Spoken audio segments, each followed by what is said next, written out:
நண்பர்களே, நீங்கள் பார்த்து கொண்டு இருப்பது உங்கள் கௌசிகா ரிவ்யூ. சரி, வாங்க வீடியோக்குள்ள போய் என்ன நடக்க போகுது அப்படின்னு சொல்லிட்டு பார்த்தீங்கன்னா, அடுத்தடுத்து பிரச்சனை நிறைய வந்துன்னு இருக்கு. எந்த சூழலில் எந்த பிரச்சனையும் இதுக்கு மேலே வராது. எல்லாத்தையும் நாம தான் பார்த்தாகணும். வாழ்க்கையில நம்ம முன்னேறணும்னா ஃபர்ஸ்ட் நம்ம பாதையை நம்ம நேர் பண்ணணும் அப்படின்னு சொல்லிட்டு ஒரு முடிவு எடுக்கிறாங்க.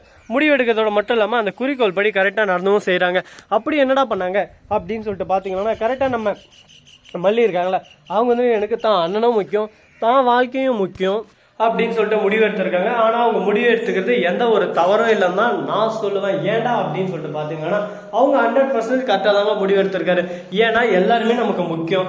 அண்ணன் புரிஞ்சிக்காம ஒரு ஆவேசத்திலையும் தங்கச்சி மேலே இருக்கிற பாசத்திலையும் பண்ணியிருக்காரு. மறுபக்கம் இது எல்லாத்துக்குமே காரணம் யாரு அப்படின்னு சொல்லிட்டு பார்த்தீங்கன்னா, வேற யாரு, நம்ம நாகு தான் வந்து பாரு அப்படின்ற மாதிரி எல்லா பிரச்சனையும் உருவாக்குறதுக்கு காரணமா இருந்த முதல் படிக்கட்டு நம்ம நாகு தாங்க.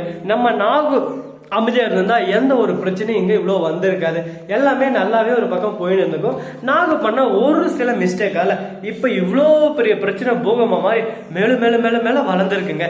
இது என்ன ஆக போகுது, ஏதாக போகுது, இந்த பிரச்சனை இதோட ஸ்லோ ஆகுமா அப்படின்னு சொல்லிட்டு பாத்தீங்கன்னா, எல்லாத்தையும் நான் தீர்த்து வைப்பேன், நான் ஆரம்பிச்சுட்ட நானே முடிக்க போறேன் அப்படின்னு சொல்லிட்டு ஒரு மாசம் வந்து, டேய் பாபு வாடா இங்க டே அப்படின்னு சொல்லிட்டு கூப்பிட, யாரா பார்த்து பாபு என்ன போனதுக்கு ஒரு புருஷனுக்கு மரியாதை ஒரு உனக்குறடா மரியாதை பாபு.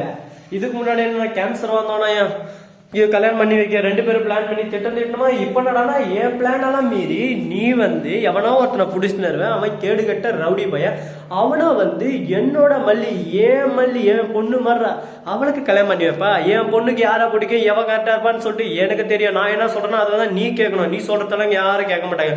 இதுக்கு மேல தேவையில்லாம பேசுனா செபிள் மேலே விட்டுருவான் அப்படின்னு சொல்லிட்டு நான் வந்து பாபு சொல்ல, பாபு வந்து ஐயோ இதுக்கு மேல பேசல சாமி, இவங்க முடிவேமா அப்படின்ற மாதிரி சைலண்டா நிக்கிறான். உடனே நம்ம மல்லி வந்து எல்லாம் என் அண்ணி வந்து பேசினாதான் அங்க வேலைக்கு ஆகுதுல்ல, நீங்களா எதுவுமே பண்ண மாட்டீங்க, ஒரு தங்கச்சி மேல ஏதாவது உங்களுக்கு பாசம் இருக்காண்ணே, இருக்கா சொல்லுங்க சொல்லுங்க அப்படின்னு சொல்லிட்டு நீலி கண்ணீர் விழிக்கிறாங்க.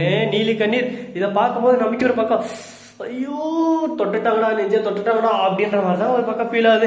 சரி, இப்படியெல்லாம் ஒரு பக்கம் நடந்ததுனால மறுபக்கம் என்ன நடக்குதுன்னு சொல்லிட்டு பார்த்தீங்கன்னா, போனது போச்சு வந்தது வந்துச்சு, அடுத்து என்ன பண்ணலாம் அப்படின்னு சொல்லிட்டு அடுத்து நம்ம யோசிக்கணும். அதை விட்டுட்டு ஒரே விஷயத்தை பிடிச்சி தொங்கினதால வாழ்க்கையில ஒன்றும் பண்ண முடியாதுங்க, ஒன்றும் பண்ண முடியாது.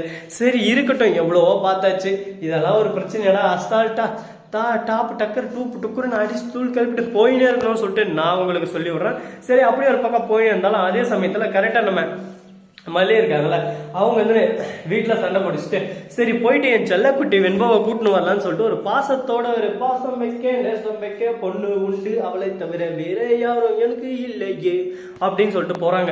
அங்க போய் பார்த்தா தான் பொண்ணை காணும். அந்த கேடு கெட்ட ரஞ்சிதமோ பாட்டி வந்து ரோட்ல ஒரு பக்கம் நின்று, ஹே என்னடி இதுக்கு மேல எங்க பாரு, எங்கிட்ட பிரச்சனை எல்லாம் வச்சுக்காத அப்படின்னு சொல்லிட்டு சவுண்டு கூட. உடனே என்ன பண்றது ஏது பண்றது சொல்லிட்டு தெரியாம இவ ஆல்ரெடி காண்டில் உம்மால கொல்லாம் விட மாட்டான் அப்படின்னு சொல்லிட்டு 4 பொல்லுன்னு வைக்க ஒவ்வொரு பக்கம் அதிர்ச்சில அதில் ஒன்று போக. சோ நண்பர்களே, இந்த வீடியோ உங்களுக்கு பிடிச்சிருந்தா லைக் பண்ண, ஷேர் பண்ண, கமெண்ட் பண்ண, டிங் பெல்ல தட்டி விட்டு போங்க. அப்பதான் நான் போற அடுத்த வீடியோ உங்களுக்கு உடனுக்குடன் வரும். மிக்க நன்றி. தேங்க்ஸ் ஃபார் வாட்சிங். Tata, see you.